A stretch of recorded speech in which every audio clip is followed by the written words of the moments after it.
आप देख रहे हैं इंडिया टाउन न्यूज, भारत की बात। नमस्कार, स्वागत है आपका इंडिया टाउन न्यूज के खास बुलेटिन खबरें राजनांदगांव में और मैं हूं आपके साथ निशा। तो चलिए बुलेटिन की शुरुआत से पहले एक नजर आज की हेडलाइंस पर। अतिक्रमण हटाओ अभियान फिर शुरू, समझाइश दी, सामान भी हटाया गया, नगर निगम टीम फिर मैदान में।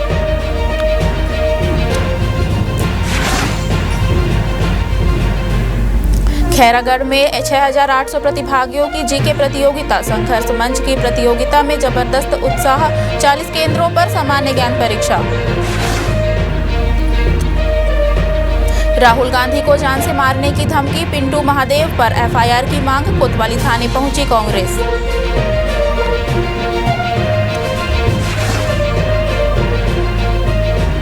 ममता नगर में मां काली का विराट रूप, 31वें वर्ष में मां कालिका की स्थापना, 1995 से लगातार विराजमान मां काली।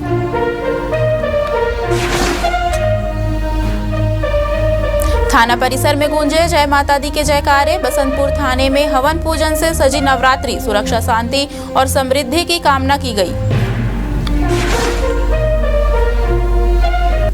चलिए बढ़ते हैं खबरों की ओर। क्षेत्र में लगातार हो रही मूसलाधार बारिश ने किसानों की उम्मीदों पर पानी फेर दिया है। खरीफ सीजन में बड़े पैमाने पर बोई गई सोयाबीन की फसल अधिक बारिश के कारण पूरी तरह नष्ट हो चुकी है। इसको लेकर ग्राम पंचायत सलौनी सहित आसपास के गांवों के सैकड़ों किसान कलेक्टर कार्यालय पहुंचे और खराब फसल के सबूत के रूप में मुरझाई हुई फसल हाथों में लेकर प्रदर्शन किया। इस दौरान किसानों ने बीमा लाभ दिलाने की मांग को लेकर प्रशासन को ज्ञापन सौंपा। किसानों का कहना है कि इस वर्ष उन्होंने अपनी सारी पूंजी सोयाबीन की फसल में लगा दी थी। परिवार की आजीविका और त्योहारों की तैयारी इसी फसल पर निर्भर थी, लेकिन समय से पहले और भारी बारिश ने उनकी मेहनत पर पानी फेर दिया। अब वे गंभीर आर्थिक संकट में हैं। किसानों ने बताया कि फसल बीमा योजना के तहत बीमा कराया गया था, लेकिन बार बार बीमा कंपनी और कृषि विभाग ने टोल फ्री नंबर पर संपर्क करने के बावजूद कहीं से कोई मदद नहीं मिली। कलेक्टर ने किसानों की समस्या को गंभीरता से लेते हुए कृषि विभाग के अधिकारियों को तत्काल प्रभावित गांवों का निरीक्षण कर रिपोर्ट प्रस्तुत करने और पात्र किसानों को शीघ्र मुआवजा दिलाने के निर्देश दिए हैं। हमारे गांव में सोयाबीन बो रहे हैं, पूरा गांव भर पूरा, और सोयाबीन अधिक पानी गिरने के कारण पूरा फसल बर्बाद हो चुके हैं, पूरा अंकुरित आ चुके हैं। अब हमको तो लूने के लायक हो गया है, लेकिन अब लूना भी नहीं पड़ेगा, इतना हालत खस्त हो गए हैं, पूरा फसल बर्बाद हो चुके हैं। जो हम लोग किसानों का ये सोयाबीन फसल है तो पीला सोना के नाम से जाने जाते हैं किसानों के लिए, और त्योहार के सीजन में हम लोगों को किसी भी तरह सोयाबीन आ जाता है तो किसी से कर्जा उधार बाढ़ी साहूकार के गुलाम नहीं बनना पड़ता है, ना उधारी नहीं लेना पड़ता है, और हम अपने खेती किसानी भी इसी सोयाबीन के खेती किसानी के लिए भी हम लोग उसी सोयाबीन को बेचकर पूरा सोयाबीन, चना, गेहूं और फसल जो बोते हैं उसके लिए खाद बीज वगैरह लेकर पूरा अच्छी तरह से करते हैं। मामला ये है कि हमारे ग्राम सलोनी और मेरे जनपद क्षेत्र में 7 गांव आते हैं, रंगकठेरा, अवेली, मदरा कोही, सोनभट्टा, मुरभादुर, एकराजपुर। सभी जगह खरीफ फसल जो है सोयाबीन, उसमें लगातार बरसात होने के कारण पानी के ज्यादा गिरने के वजह से सोयाबीन का जो फसल है वो कटाई चालू होना था 1 हफ्ता पहले। लगातार पानी के कारण पूरा सोयाबीन सड़ गया है और फल्ली काले पड़ गए हैं, जरई मतलब अंकुरित हो गया है सोयाबीन बीज, तो उससे किसानों को बहुत भारी नुकसान है। और सामने दिवाली का त्योहार है और उस त्योहार में किसान के पास जो है एक मात्र चारा है सोयाबीन जो फसल, उसकी कटाई के बाद उसको मार्केट में बेचते हैं, उसी से जो पैसा आता है उसमें दिवाली का त्योहार को मनाते हैं, क्योंकि धान का जो फसल है वो 1 महीना लेट है। छुई खदान में शारदीय नवरात्रि की धूम देखने को मिल रही है। महाअष्टमी के अवसर पर नगर के प्रसिद्ध वैष्णो देवी पहाड़ी मंदिर और प्राचीन काली माई मंदिर में वैदिक मंत्रोच्चार के साथ हवन पूजन हुआ। इसके बाद कन्या पूजन और भोजन का आयोजन किया गया। नगर के मंदिरों में बड़ी संख्या में भक्तों ने मनोकामना ज्योति कलश प्रज्वलित किए हैं। काली माई मंदिर और वैष्णो देवी मंदिर में घी और तेल के ज्योत प्रज्वलित किए गए हैं, जिनका विधिवत विसर्जन रात्रि 12 बजे किया जाएगा। नगर सहित आसपास के गांवों के मंदिरों में भी आस्था की ऐसी ही तस्वीरें देखने को मिल रही हैं। चौक चौराहों पर सजी माता की प्रतिमाएं, भक्ति संगीत और भक्तों की भीड़ पूरे नगर को भक्तिमय बना रही है। शारदीय नवरात्रि में शुरू दिन से जब कलश ज्योति जलता है उससे लेकर 9 दिन तक भक्त का तांता लगा रहता है मंदिर में। और ये काली मंदिर बहुत प्राचीन मंदिर है, जिसके कारण यहाँ लोग पहले दिन से लास्ट दिन तक के आते हैं।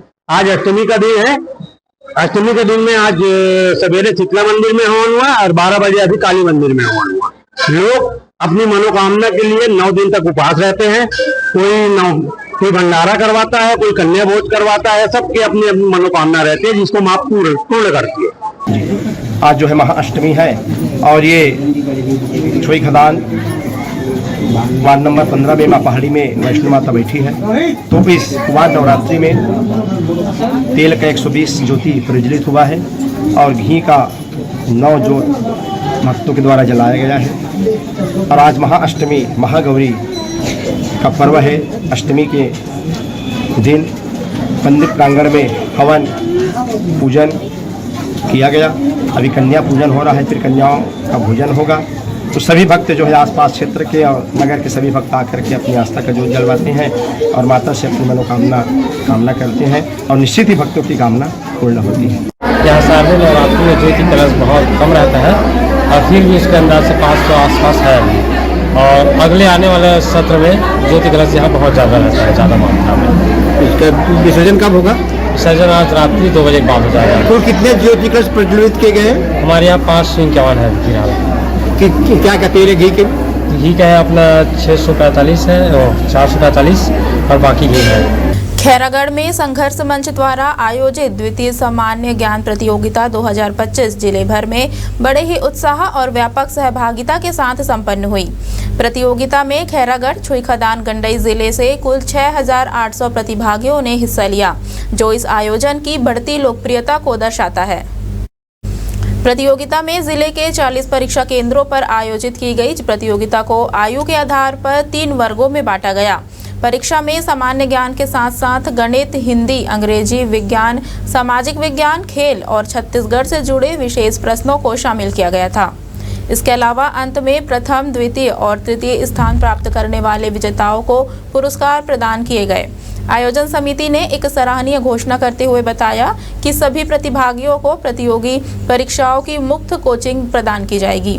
इस कोचिंग में 5वीं कक्षा के बच्चों को नवोदय प्रवेश परीक्षा, 8वीं कक्षा के विद्यार्थियों को प्रयास विद्यालय और 10वीं और 12वीं कक्षा के छात्रों को उनके मुख्य विषयों की विशेष तैयारी कराई जाएगी।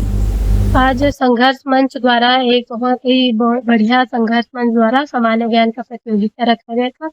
इसमें हम लोगों ने हिस्सा लिया था और हम लोगों को हिस्सा लेकर बहुत अच्छा लगा है। इसमें सामान्य ज्ञान के छत्तीसगढ़ के जो करेंट अफेयर्स थे वो भी आए थे और जिले के जो नया गठित जिला हुआ है खैरागढ़, छुईखदान, गंडई, उनमें से भी बहुत सारे क्वेश्चन पूछे गए थे। तो हमारा एग्जाम तो अच्छा गया है और बाकी तो रिजल्ट के बाद ही पता चलेगा कितना अच्छा गया है हमारा एग्जाम। यहाँ का एग्जाम संघर्ष मंच के द्वारा रखा गया था, जो बहुत ही अच्छा और मार्गदर्शक का है। जो यहाँ जो लोग CGPSC जो आगम की परीक्षा की तैयारी कर रहे हैं उनके लिए यह परीक्षा बहुत ही महत्वपूर्ण है। और इस तरह से आयोजन और जो परीक्षा आयोजन करने वाले मेरे बहुत बहुत धन्यवाद, क्योंकि इससे आप जमीनी स्तर से नॉलेज का जो है खैरागढ़ अपने अंचल के क्षेत्रों पर दिया गया था क्वेश्चन में।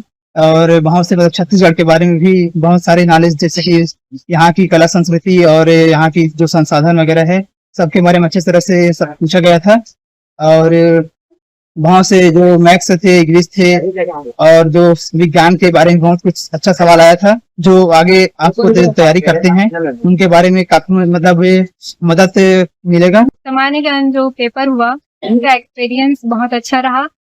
इसमें करंट अफेयर से भी क्वेश्चन थे, जिले वाले भी क्वेश्चन थे और पॉलिटी से भी क्वेश्चन, आर्टिकल से रिलेटेड क्वेश्चन पूछे गए थे। ओवरऑल एग्जाम तो अच्छा था, अब रिजल्ट के बाद ही पता चलेगा। सर, ये हमारे सामान्य ज्ञान प्रतियोगिता द्वितीय वर्ष है ना। पिछले वर्ष करवाए थे लेकिन कुछ त्रुटियां रही थी, इस बार सुधार किए हैं। और इस बार हम लोग ना हमारे साथ लगभग 12 संस्था जुड़े हुए हैं जो अलग अलग क्षेत्र में अलग अलग के लिए निःशुल्क कोचिंग देंगे। ठीक है। तो इस बार हम लोग प्रयास कर रहे हैं कि जैसे 5वीं का है तो नवोदय का जितने बच्चे फॉर्म डालेंगे, है ना, सभी को नवोदय का निःशुल्क कोचिंग देंगे। उसके बाद फिर 8वीं आ जाते हैं, बोर्ड क्लास को हम लोग पहले सेलेक्ट कर रहे हैं, फिर अगले साल और देखेंगे जो सभी क्लास को भी लेंगे। तो 8वीं में आ जाते हैं तो प्रयास का निःशुल्क कोचिंग जो फॉर्म डाले सभी को मिलेगा। ऐसे नहीं है कि जो टॉप में आएंगे, है ना, टॉप में आएंगे उनको राशि भी मिलेगी। और उसके बाद 10वीं आ जाते हैं, 10वीं में पूरा 6 के 6 सब्जेक्ट है जो फॉर्म डाले हैं सभी को निःशुल्क कोचिंग दिया जाएगा, ऑनलाइन ऑफलाइन दोनों माध्यम से। उसके बाद 12वीं आ जाते हैं, 12वीं में भी सभी सब्जेक्ट, लगभग सभी सब्जेक्ट का पूरे कोचिंग देंगे जो फॉर्म डाले हैं। नवरात्रि का पर्व आते ही पूरा देश भक्ति और उत्सव में डूब जाता है। ऐसे में छत्तीसगढ़ के राजनांदगांव शहर में भी मां दुर्गा की भव्य आराधना की जा रही है।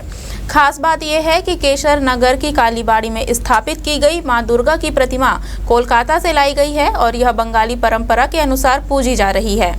आइए चलते हैं हमारे संवाददाता सौरभ ताम्रकार के साथ, जो आपको दिखाएंगे इस आकर्षक प्रतिमा और परंपरा की एक झलक। नवरात्रि के पावन अवसर पर राजनांदगांव के केसर नगर कालीबाड़ी स्थित में एक मंदिर का प्रांगण है। इस मंदिर प्रांगण में खास बात ये होती है कि राजनांदगांव, पूरे राजनांदगांव जिले भर में माता रानी की एक ऐसी प्रतिमा को यहाँ पर स्थापित की जाती है जो राजनांदगांव ही नहीं बल्कि पूरे छत्तीसगढ़ के लिए गौरव का विषय बन जाता है। अभी जो आप तस्वीरों में मेरे पीछे आप माता जी की मूर्ति देख पा रहे होंगे, ये वो खास मूर्तियां हैं जिसको कलकत्ता के एक शहर से लाया जाता है और लाने के लिए लोगों को, यानी कि भक्तों को, काफी दिक्कतों का सामना करना पड़ता है। नवरात्रि के कुछ दिन पहले ही इस मूर्ति को लाने की प्रक्रिया शुरू कर दी जाती है और तकरीबन 800 किलोमीटर का दूरी तय करके, फासला तय करके माता रानी की मूर्तियों को यहाँ पर ला करके स्थापित करवाया जाता है। बताया जाता है कि बंगाली समाज के द्वारा ये कार्यक्रम जो है विगत 38 वर्षों से करवाया जा रहा है और 38 वर्षों से बंगाली समाज इस कार्यक्रम में अपना हिस्सा दे रहे हैं, इस कार्यक्रम का हिस्सा बन रहे हैं और माता रानी की पूजा पाठ में लीन रहते हैं। बताया तो ये भी जाता है कि बंगाली परंपरा के तहत में जो बलि की प्रथा की जाती है, वो बलि की प्रथा कुछ नहीं बल्कि जो खाद्य पदार्थ होते हैं, खाद्य सामग्री होते हैं, जैसे रखिया हो गए, गन्ने हो गए, नारियल हो गए, उन सब पदार्थों की, उन सब चीज़ों की बलि दी जाती है और माता रानी को भेंट किया जाता है। इस परंपरा के तहत में तमाम उस बंगाली समाज के लोग यहाँ पर जुड़ते हैं, लोग आते हैं, माता की आस्था भक्ति में सम्मिलित होते हैं और केवल ये बंगाली समाज ही नहीं बल्कि पूरे हिंदू सनातन धर्म, सनातन समाज के लोग यहाँ पर आते हैं और माता रानी की इस विशेष पूजा में अपना योगदान देते हैं। इस माता रानी की पूजा के समय साथ ही यहाँ के स्थानीय जो कार्यकर्ता हैं, जो आयोजक समिति है, उनका इस विषय पर क्या कुछ कहने रहते हैं, सारी चीजें हम आपको अन्य तस्वीरों के माध्यम से दिखाएंगे। कैमरा पर्सन आकाश गंजीर के साथ India town news, Saurabh Tamrakar, Rajnandgaon. Rajnandgaon की कालीबाड़ी, जहां पिछले 38 वर्षों से बंगाली परंपरा के अनुरूप मां दुर्गा की पूजा की जा रही है। इस बार भी मां दुर्गा की भव्य प्रतिमा को लगभग 800 किलोमीटर दूर कोलकाता से लाया गया है। यह प्रतिमा कोलकाता के प्रसिद्ध कुमारतुली क्षेत्र में तैयार की जाती है, जो विश्व स्तर पर अपने कलात्मक मूर्तिकला के लिए जाना जाता है। यहाँ मां के साथ उनके चारों संतान गणेश, कार्तिकेय, लक्ष्मी और सरस्वती की भी प्रतिमाएं स्थापित की जाती है। बंगाली परंपरा में षष्ठी से लेकर विजयादशमी तक 5 दिनों तक पूजा होती है। हर दिन विशेष अनुसंधान, भजन, सांस्कृतिक कार्यक्रम और भोग प्रसाद का आयोजन किया जाता है। इसके बाद नवरात्रि के अंतिम दिन यानी विजयादशमी को मां दुर्गा की प्रतिमा का विसर्जन किया जाता है। इससे पहले सिंदूर खेला, धुनुची नृत्य और आरती के साथ माता को विदाई दी जाती है। ये जो है हमारा शानदार जो है 38वां वर्ष चल रहा है। हम जो हर साल जो है इसी धूमधाम के साथ यहाँ दुर्गा उत्सव मनाते हैं और हमारे समाज के साथ साथ बाहर के अन्य लोग भी जो है यहाँ सहयोग करते हैं और आते हैं और पूरे भव्य आयोजन का हिस्सा बनते हैं। ये विशेषता ये है कि हमारी मूर्ति कितनी दूर से लेकर के आया जाता है और किस प्रकार की दिक्कतों का सामना। जैसे हमारी यहाँ की परंपरा रही है कि हम जो है हमारे यहाँ की दुर्गा प्रतिमा जो है वो हम कुमारटुली, जो कोलकाता की प्रसिद्ध जगह है जहाँ पे सर्वश्रेष्ठ मूर्तियाँ बनाई जाती है, हम वहाँ से माँ को जो है अपने साथ यहाँ लेके आते हैं प्रतिवर्ष और हमारे बीच में विराजमान करते हैं। नवरात्रि के कितने दिन पहले यहाँ पर यहाँ जो है हम लोग नवरात्रि शुरू होने के पूर्व में ही माता जी को यहाँ से ले आते हैं और हमारी जो मेन मुख्य दुर्गा उत्सव जो पूजा है वो हमारी षष्ठी से शुरू होती है। ये हम लोग 38 साल से अलग ये पूजा कर रहे हैं, है ना। लेकिन ये जैसे पूजा होती है, नॉर्मल पूजा होती है वैसे, लेकिन यहाँ पे पंचमी को बोधन होता है, आमंत्रण किया जाता है माँ दुर्गा को, क्योंकि उनको निमंत्रण, ये मैका है उनका, ये मैका है, तो यहाँ छठ के दिन से पूजा स्टार्ट होती है, मतलब। और ये अभी जो उसके बाद सप्तमी, अष्टमी, नवमी और दशमी के दिन विसर्जन का होता है। और ये अभी जो हुआ, अभी जस्ट विशेष पूजा वो अष्टमी के दिन, जब नवमी और अष्टमी का जो मिलन होता है उसमें संधि पूजा होती है, उसमें हम लोग बलि दी जाती है। हाँ, 108 दिया जलाया जाता है विशेष, और 108 कमल से पूजा होती है। उसका विशेष पूजा ये आज ही के दिन होती है। शारदीय नवरात्रि में पावन अवसर पर राजनांदगांव के लखोली से माता की भव्य चुनरी यात्रा बड़े ही धूमधाम, उल्लास और श्रद्धा भाव के साथ निकाली गई। यह धार्मिक आयोजन क्षेत्रवासियों के लिए आस्था और भक्ति का अद्भुत संगम बन गया। हजारों की संख्या में श्रद्धालु इस पवित्र यात्रा में शामिल हुए। महिलाओं, पुरुषों और बच्चों ने पारंपरिक वेशभूषा में माता की चुनरी को कंधों पर उठाकर जयकारों के साथ यात्रा को आगे बढ़ाया। पूरा वातावरण जय माता दी के उद्घोष और भक्ति संगीत से गूंज उठा। चुनरी यात्रा के दौरान डीजे, ढोल, नगाड़ों और भजन कीर्तन की मधुर ध्वनियों ने माहौल को पूरी तरह भक्तिमय बना दिया। मार्ग में जगह जगह श्रद्धालुओं का स्वागत, पुष्प वर्षा और प्रसाद वितरण कर किया गया। यात्रा लखोली से प्रारंभ होकर विभिन्न मार्गों से होते हुए मुख्य देवी मंदिर प्रांगण तक पहुंची, जहां श्रद्धालुओं ने माता रानी की चुनरी अर्पित कर विशेष पूजा अर्चना की। इस अवसर पर स्थानीय समितियों और सामाजिक संगठनों ने आयोजन में सहयोग प्रदान कर यात्रा को सफल बनाने में महत्वपूर्ण भूमिका निभाई। इस यात्रा में विशेष रूप से राजनांदगांव के पूर्व सांसद अभिषेक सिंह मुख्य अतिथि के रूप में शामिल हुए। उन्होंने मंदिर में विधिवत पूजा अर्चना कर माता की चुनरी यात्रा में सहभागिता निभाई और श्रद्धालुओं को शुभकामनाएं दी। प्रतिवर्ष की तरह इस वर्ष भी श्रीनिवासम मंडलम की जो पूरी युवा टीम है, उन्होंने चुनरी यात्रा का ही कार्यक्रम बताया है और बहुत ही भव्य तरीके से शालीनता के साथ माता की चुनरी यात्रा निकाली है। हम सबका सौभाग्य है नवरात्रि की इस पर्व पर पूरा राजनांदगांव पूरे उल्लास के साथ इस उत्सव को मना रहा है। आप सबको भी नवरात्रि की बहुत बहुत शुभकामनाएं। जी, जैसे कि राजनांदगांव की पावन धरा पर पिछले 9 वर्षों से हमारी समिति के द्वारा चुनरी यात्रा निकाली जा रही है। यह चुनरी यात्रा का 10वां वर्ष है, जिसमें विशेष रूप से लखोली से हमारी समिति के द्वारा माँ शीतला देवालय शीतला मंदिर की ओर चुनरी लेकर जाते हैं और माता को अर्पित करते हैं। और हमारी इस चुनरी यात्रा में विशेष रूप से झांकियाँ और बहुत प्रकार के झांकियाँ और साउंड सिस्टम लगे रहते हैं। आप सभी राजनांदगांव वासियों का हार्दिक स्वागत है, अभिनंदन है इस हमारी चुनरी यात्रा। राजनांदगांव के ममता नगर की मां कालिका उत्सव समिति ने इस वर्ष भी पारंपरिक श्रद्धा और भव्यता के साथ मां काली की प्रतिमा स्थापित की है। समिति का यह 31वां वर्ष है, जो 1995 से लगातार मां कालिका की स्थापना और पूजन का आयोजन करती आ रही है। हर वर्ष की तरह इस बार भी मां का विराट रूप आकर्षण का केंद्र बना हुआ है। भक्तों की भारी भीड़ दर्शन के लिए उमड़ रही है। समिति के सदस्यों के अनुसार प्रतिमा स्थापना से लेकर विसर्जन तक सभी धार्मिक अनुष्ठान विधि विधान से संपन्न किए जा रहे हैं। स्थानीय लोगों के लिए यह आयोजन न सिर्फ धार्मिक आस्था का केंद्र है, बल्कि सामाजिक एकता और संस्कृति को संजोने का माध्यम भी बन गया है। समिति के सदस्यों ने बताया कि शुरुआत में यह आयोजन छोटे स्तर पर किया गया था, लेकिन समय के साथ इसकी भव्यता और लोकप्रियता में लगातार वृद्धि हुई है। ये माँ कालिका उत्सव समिति ममता नगर कालिका चौक सन 1995 से मूर्ति स्थापना संचालित कर रही है।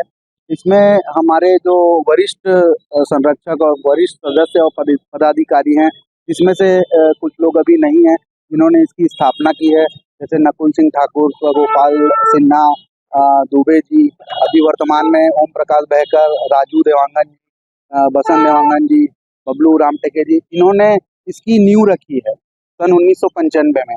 जब यहाँ पर कुछ भी नहीं था, कोई दुकान नहीं थी, तो एक पंडाल से हमने चालू किया था 10 बाई 10 के, और मोहल्ले वासियों से संपर्क करके कि क्या किया जाए। तो सब में एक बात निकली कि दुर्गा रखेंगे, सरस्वती रखेंगे, पर काली माता का जो रूप है, जो हम लोग पूजा सुनते हैं कलकत्ता की काली, वो हमारे मोहल्ले वालों को, हमारे वरिष्ठ संरक्षक जितने भी हमारे पदाधिकारी थे पूर्व के, उन्होंने सर्वसम्मति से पारित किया कि ममता नगर में कालिका माता का हमको यहाँ पे स्थापना करना है। और हमारे काली का जो रूप है 2 रूपों में यहाँ राजनांदगांव में वर्तमान में स्थापित है। एक हमालपारा में है, तो बड़ी माता कहते हैं, जो वासुदेव पेंटर जी बनाया करते थे। कांग्रेस नेता राहुल गांधी को एक टीवी डिबेट के दौरान जान से मारने की धमकी देने के मामले ने तूल पकड़ लिया है। इस पूरे घटनाक्रम से आक्रोशित जिला कांग्रेस एवं शहर कांग्रेस कमेटी के पदाधिकारी और कार्यकर्ता बड़ी संख्या में राजनांदगांव के कोतवाली थाने पहुंचे और भाजपा प्रवक्ता पिंटू महादेव के खिलाफ कड़ी कार्रवाई की मांग करते हुए थाना प्रभारी को ज्ञापन सौंपा। बताया जा रहा है कि केरल के भाजपा प्रवक्ता पिंटू महादेव ने एक निजी समाचार चैनल के डिबेट कार्यक्रम के दौरान राहुल गांधी के खिलाफ अभद्र भाषा का प्रयोग करते हुए उन्हें जान से मारने की बात कही। इस बयान को लेकर कांग्रेस कार्यकर्ताओं में भारी नाराजगी देखी गई। कोतवाली थाने पहुंचे कांग्रेस जनों ने इसे भारतीय लोकतंत्र और अभिव्यक्ति की स्वतंत्रता पर सीधा हमला बताया। कांग्रेस नेताओं ने कहा कि इस तरह की बयानबाजी न केवल राजनीतिक मर्यादाओं को ठेस पहुंचाती है, बल्कि देश में नफरत और हिंसा का माहौल भी पैदा करती है। प्रदेश कांग्रेस कमेटी के सम्मानित अध्यक्ष आदरणीय श्री दीपक बैद जी के निर्देशानुसार आज समस्त कांग्रेस जनों ने राजनांदगांव कोतवाली थाना में FIR दर्ज कराने हम लोग यहाँ पहुंचे हैं, जिसका विषय जो है पिंटू महादेव, जो कि भारतीय जनता पार्टी का प्रवक्ता है, और उन्होंने एक चैनल में खुलेआम ये बात कहा कि आदरणीय श्री राहुल गांधी जी के बारे में कि उनको छाती में गोली मारी जाएगी। जिस तरीके से दादागिरी, गुंडागर्दी और हिंसा को ये करने का काम कर रहे हैं और खुलेआम बोल रहे हैं, इस प्रकार से हम की गोली मारेंगे तो इनके खिलाफ बहुत कठोर और बहुत ज्यादा तगड़ा मामला दर्ज होना चाहिए। ये अजीब विडंबना है कि जो जनता के हित के लिए और जनता के हितों की बात करता है, देश को सही रास्ते में चलने के लिए, देश के लिए हजारों किलोमीटर वो व्यक्तित्व आदरणीय श्री राहुल गांधी जी पैदल यात्रा करते हैं, जो आज देश को उठाने के लिए, देश के विकास के लिए, एक जनता के लिए बात करते हैं। नवरात्रि के पावन अवसर पर राजनांदगांव के बसंतपुर थाना परिसर में भक्ति और श्रद्धा का विशेष आयोजन किया गया। थाना परिसर में स्थित प्राचीन सती माता मंदिर में विधि विधान से हवन पूजन किया गया। इस धार्मिक आयोजन में थाना प्रभारी एमन साहू अपने पूरे परिवार सहित शामिल हुए। वहीं थाने के समस्त स्टाफ और स्थानीय श्रद्धालुओं ने भी आस्था के साथ भागीदारी निभाई। पूरे थाने परिसर में दुर्गा सप्तशती के मंत्रों की गूंज और श्रद्धालुओं की उपस्थिति से आध्यात्मिक माहौल बना रहा। कार्यक्रम के दौरान मां दुर्गा से सुरक्षा, शांति और समृद्धि की कामना की गई। थाना परिसर में हुए इस आयोजन से यह संदेश गया कि प्रशासन और पुलिस व्यवस्था भी सामाजिक और धार्मिक आस्थाओं से जुड़ी हुई है। राजनांदगांव शहर में अतिक्रमण के खिलाफ नगर निगम और उड़नदस्ता की संयुक्त कार्रवाई एक बार फिर शुरू हो गई है। इसी कड़ी में नगर निगम की टीम पुलिस विभाग के सहयोग से शहर के विभिन्न इलाकों में पहुंची और अतिक्रमण कर रखे गए ठेलों, सामानों और अस्थायी ढांचों को हटाया गया। कार्रवाई के दौरान कई लोगों को पहले समझाइश दी गई कि वे स्वयं अपना सामान हटाएं, वरना उनके विरुद्ध कड़ी कार्रवाई की जाएगी। बावजूद इसके कुछ स्थानों पर जब निर्देशों की अवहेलना की गई तो अधिकारियों ने मौके पर ही अतिक्रमण सामग्री जब्त कर ली।